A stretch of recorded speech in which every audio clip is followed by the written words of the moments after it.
Welcome to Off the Shelf again, and I'm going to read what's left of Chapter 1 to Resident Evil 0 Hour. Well, I'm going to finish what I left off.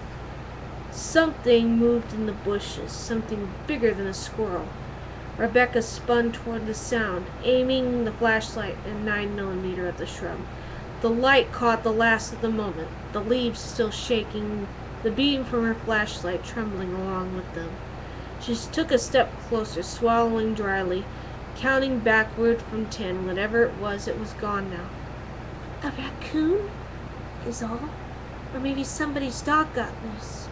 She looked at her watch, sure it must be time to head back, and saw that she'd been on her own for just over 5 minutes. She hadn't been seen or heard anyone else since she'd walked away from the helicopter. It was as though everyone else had fallen off the face of the earth. Or I have, she thought darkly, lowering the handgun slightly, turning to check her position.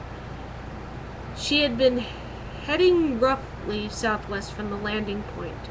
She'd continued on a few more minutes. Then Rebecca blinked, surprised to see a metal wall beneath the flashlight's beam, not 10 meters away. She played the lights across the surface, saw windows, a door. A train, she breathed, frowning slightly. It seemed like she remembered something about a track up here. Umbrella. The pharmaceutical corporation had a private line that ran from Lathan to Raccoon City, didn't they?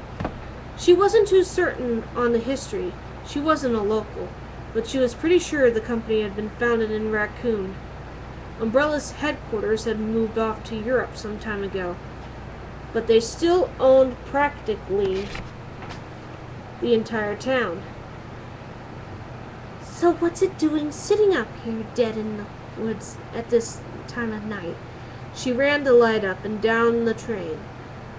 Saw that there were 5 tall cars, each 2 stories high. Ecliptic Express was written just below the roof of the car in front of her. There were a few lights on, but they were faint, barely casting through the windows, several of which were broken. She thought she saw a person's silhouette near one of the unbroken ones, but it wasn't moving. Someone asleep, maybe? Or hurt? Or dead? Maybe this thing is stopped because Billy Cohen found his way onto the track. God, that was a thought. He could be inside now with hostages. She should definitely call for backup. She started to reach for a radio, then paused. Or maybe the train broke down 2 weeks ago, and it's been here ever since, and all you'll find inside is a colony of woodchucks. Wouldn't the team have a laugh over that? They'd be nice about it, but she'd have to endure weeks, maybe months of gentle ripping, calling for backup over a deserted train. She checked her watch again. She saw that 2 minutes had passed since the last check, and felt a drop of cool liquid splash on her nose. Then another on her arm.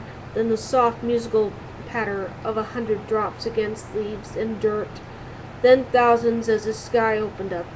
The storm finally beginning. The rain decided it for her. A quick look inside before she headed back, just to make sure everything was the way it was supposed to be.